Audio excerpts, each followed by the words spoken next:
ciertas decisiones a pesar de que sean las mejores para nuestra vida. Él simplemente coloca delante de nosotros dos caminos. Él simplemente nos pide que podamos elegir la vida, pero no nos obliga a transitar, a caminar por ese camino. Yo no sé si ustedes recuerdan, en el tema anterior nosotros hablamos de un hombre que tuvo tantos privilegios, ¿verdad? Este era un rey elegido por Dios, Saúl. Saúl venía de una familia adinerada. Saúl era el más hermoso de todos, era el más alto de todos, él era el elegido de Dios. Él tenía tantas oportunidades y lo más lindo es que tuvo un encuentro con Dios. Dios lo respaldó, Dios estaba con él, él profetizó. Recuerdan ustedes que incluso ayer vimos que Dios le cambió el corazón a Saúl. Una de las mayores cosas que Dios hizo es que Dios preparó todas las condiciones para que Saúl pudiese ser el mejor rey del pueblo de Israel. Y eso es lindo. Dios prepara las condiciones. Dios abre puertas, Dios abre caminos, Dios hace lo imposible, Dios hace todo lo que Él puede hacer, pero hay una sola cosa que Dios no puede hacer, y es forzarte a que continúes en el camino que Él abrió para ti. Dios puede abrir el camino, pero Él no puede obligarte a que tú camines por Él. Dios puede ofrecerte la salvación, pero no te puede obligar a que tú aceptes la salvación. Solamente puede ofrecerte, solamente puede invitarte, pero no puede obligarte. Y hoy vamos a ver en qué momento Saúl se perdió. Cuando hablamos de perdición, no estamos hablando de un momento exacto en la vida. En sí, los seres humanos, cuando decimos que nos perdemos, es porque perdemos las más grandes oportunidades que Dios nos da. Y esto forma parte de un proceso en la vida. Jesús lo llamó a esto en el Nuevo Testamento pecado contra el Espíritu Santo. Y Él dijo así: todo pecado será perdonado a los hombres, menos uno, y es el pecado contra el Espíritu Santo. Cuando dice la Biblia, todo es todo. Dios puede perdonar al mayor asesino, Dios puede perdonar al mayor adúltero, Dios puede perdonar al hombre más miserable, aquel que hizo tantos errores, aquel que cometió tantas cosas pecaminosas en la vida. Dios lo puede perdonar, mientras Él tenga sensibilidad para reconocer de que necesita de un Salvador. Mientras el ser humano reconozca su condición de pecador, siempre habrá perdón. Porque la única manera para que tú vayas a la presencia de Dios y aceptes a Jesús como tu Salvador es primero reconociendo que eres un pecador. Pero aquel que pierde la sensibilidad, aquel que se acostumbra a jugar con la voz de Dios, aquel que se acostumbra a jugar con el pecado, un día pierde la sensibilidad. Se acostumbra y va más lejos y se siente cómodo con el pecado. Entonces, cuando se siente cómodo con el pecado, ya no reconoce más su condición. Y si no reconoce más su condición, no hay arrepentimiento. Y si no hay arrepentimiento, no hay perdón. Y si no hay perdón, no hay salvación. Vamos a abrir la Biblia hoy en el libro de Primera de Samuel, capítulo 13. Y déjenme contar hoy una historia muy desagradable, una historia muy triste. Sin embargo, aquí en estos 3 capítulos, de los cuales vamos a elegir solamente algunos textos, puede estar registrada también nuestra historia. Puede estar registrada tu historia. No es la historia de Saúl. Yo quiero que esta tarde o esta noche podamos revisar la vida o la historia de Saúl, no como la historia de Saúl, sino como mi historia, como tu historia. Saúl tuvo tantos privilegios, ¿y qué cosa sucedió? Acompáñenme un poquito a ver el contexto en cómo la Biblia nos coloca las oportunidades que Saúl desperdició. Miren, cuando Saúl llegó al trono, los filisteos, que era el pueblo enemigo, ya habían avanzado gran parte del territorio. Y los filisteos siempre fueron los mayores enemigos del pueblo de Dios. Siempre estaban molestando, siempre en guerra, siempre en conflicto, siempre enfrentando, siempre. Los filisteos siempre estuvieron allí en conflicto con el pueblo de Dios. Resulta que los filisteos tenían una ventaja humana. ¿Cuál es la ventaja humana? Tenían mayores carros, tenían los mejores herreros, tanto así que los filisteos fabricaban el mejor armamento en esa época. Ustedes imaginen, un país que empieza a declarar la guerra a otro país que tiene mejor armamento, que fabrica su propio armamento. La lógica humana es que el país que fabrica mejor armamento es quien gane la batalla. Esa es la lógica humana. Ahora, los filisteos tenían los mejores herreros, tenían los mejores hombres para fabricar el mejor armamento. Tenían los mejores carros, el mejor ejército, tenían la fabricación de armamento. Tanto así que incluso los israelitas, cuando querían comprar algún tipo de armamento o querían allí mejorar su armamento, tenían que buscar un herrero filisteo. Y por allí ya tenían una desventaja enorme. Entonces Saúl estaba pensando, ¿cómo yo podré hacer frente? ¿Cómo yo voy a poder hacer frente a este pueblo enemigo? Que es más poderoso, que es más organizado, que tiene más estrategia. Y la Biblia dice que estuvo 2 años creando alguna estrategia, sin hacer nada. ¿Qué cosa podemos hacer? ¿Qué cosa podemos hacer? Y de pronto él armó su estrategia. Su estrategia fue así. Juntó 3,000 hombres, 2,000 hombres se quedaron con él y 1,000 hombres los dio para que puedan ser comandados por su hijo llamado Jonatán. Entonces era un ejército dividido, 2,000 con Saúl y 1,000 con Jonatán.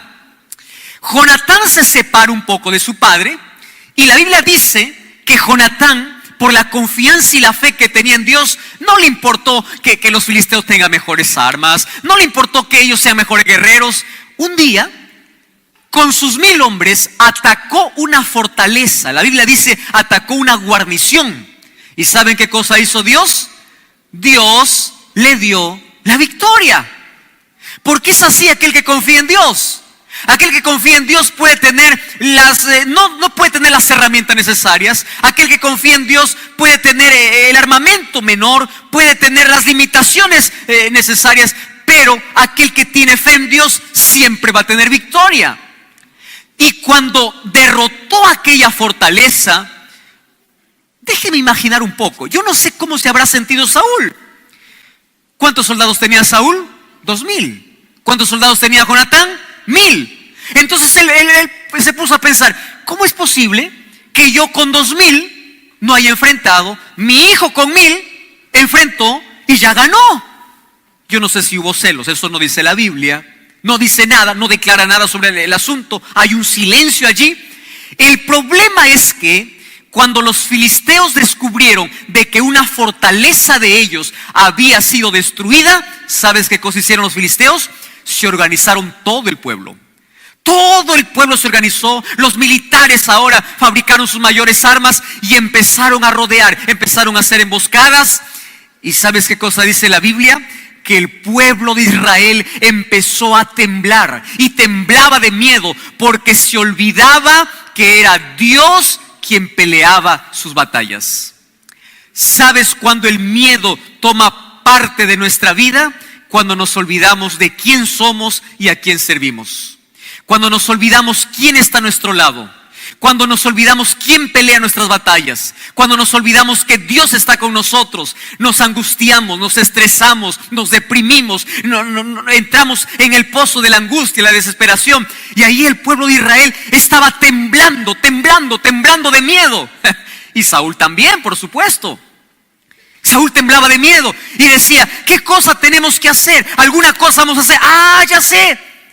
Él empieza a llamar al profeta. ¿Quién era el profeta? El profeta era Samuel. Y Samuel le dice, Saúl, no te preocupes. Espérame allá en Gilgal. Y allá en Gilgal vamos a hacer un sacrificio para Jehová.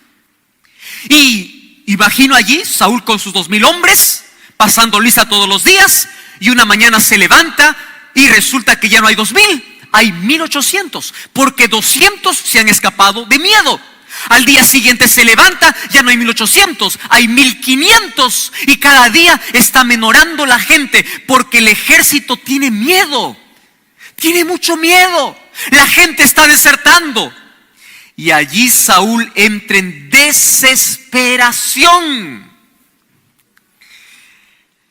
A veces, cuando yo leo esta historia, yo no miro a Saúl, yo veo mi vida.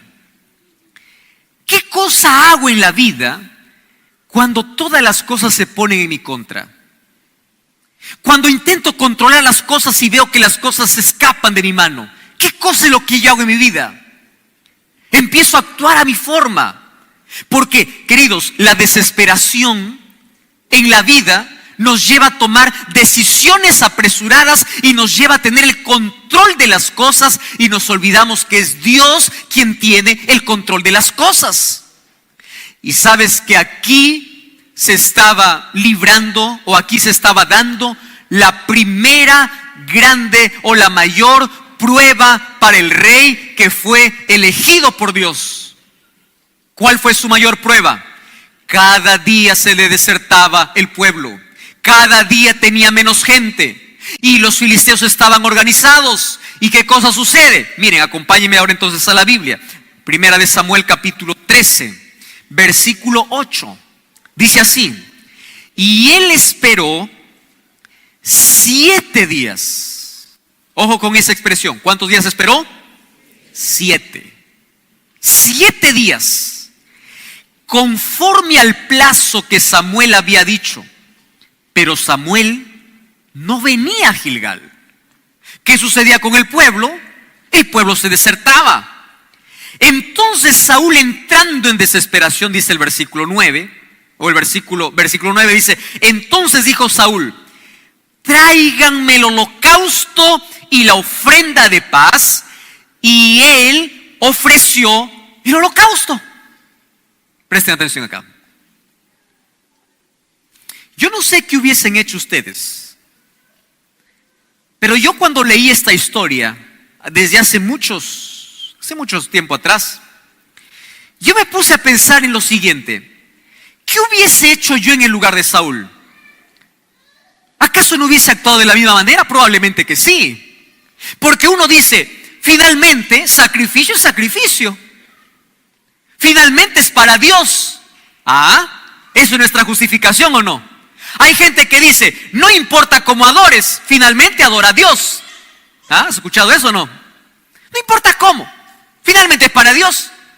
¿Cuál es la diferencia entre el rey y el profeta? ¿Al caso los dos no son líderes? Son líderes. Pero Dios había determinado que el único que podía ofrecer el sacrificio, ¿quién era? El sacerdote. Presten atención, por favor, desde aquí yo quiero que no se pierdan cada detalle. ¿Y qué cosa hace Saúl? Saúl dice, bueno, finalmente como es para Dios, él acepta como sea. No vino el profeta, yo lo voy a hacer. Cuando nuestro capricho humano se impone y va contra la voluntad divina, entramos en el terreno más peligroso de nuestra vida. Dios pide una cosa y yo hago otra. Dios dijo, tiene que ser el profeta. Y él dijo, no, ¿cuál es el problema que yo lo haga?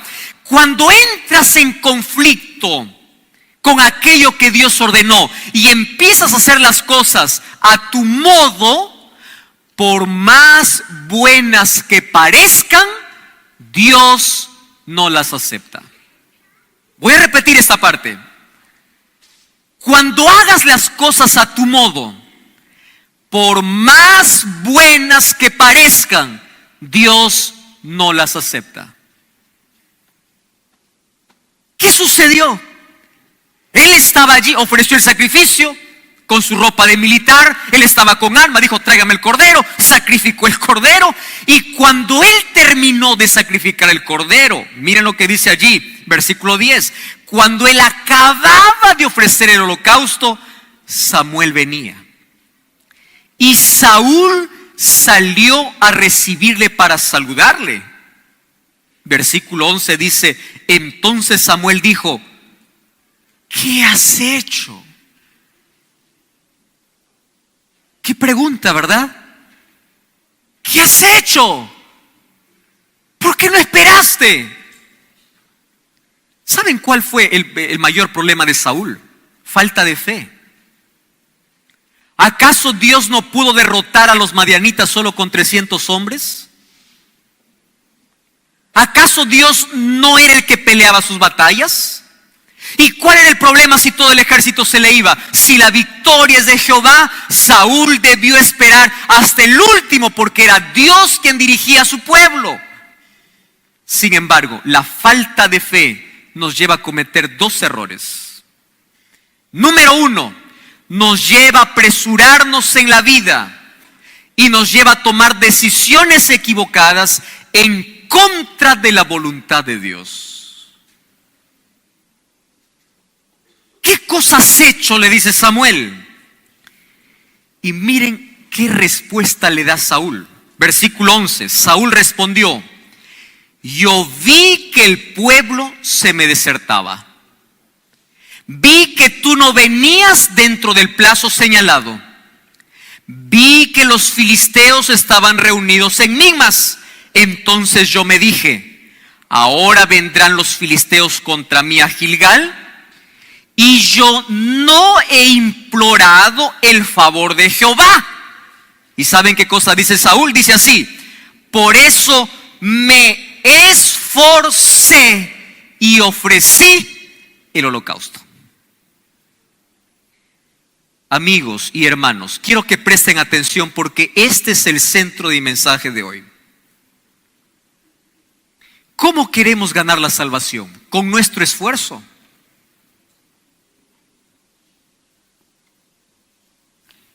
Imagine la escena. Saúl acaba de ofrecer el sacrificio. Viene Samuel y le dice, ¿qué has hecho? En otras palabras, lo que acabas de hacer está en contra de la voluntad de Dios. ¿Cuál debió haber sido la reacción de Saúl cuando el profeta le dice, ¿qué has hecho? ¿Cuál creen que debió haber sido? Hubiese sido así, Samuel, pequé, reconozco. Lo que pasa es que yo me desesperé. Lo que pasa es que yo quería tener el control del ejército y vi de que todos iban. Pero por favor, Samuel, pequé, Samuel, he pecado. Pide perdón a Dios. Vamos a pedir perdón a Dios. Yo sé que no debía hacer y lo hice. Por favor, pide a Dios, ora por mí, oremos juntos. Yo reconozco que he pecado contra Dios. Pero eso no hizo Saúl. En lugar de reconocer su pecado, empezó a justificar su pecado. Voy a repetir esto. En lugar de reconocer su pecado, ¿qué cosa hizo Saúl? Empezó a justificar su pecado. Y yo quiero hablar este momento con tanto amor. Una de las cosas más curiosas que los seres humanos hemos aprendido a hacer es a justificar lo que sabemos que está mal. Nos cuesta reconocer. ¿Nos cuesta o no nos cuesta? Cuando nosotros ofendemos a alguien, ¿cuál es nuestra reacción? No, yo me comporté así, ¿por qué? Es difícil decir, me equivoqué. Es difícil. ¿Y saben qué cosa es lo más triste? Que eso queremos hacer con Dios. Cuando Dios llama a Adán y Eva allí en el jardín del Edén y le dice a Adán, ¿qué has hecho? ¿Cuál es la respuesta de Adán?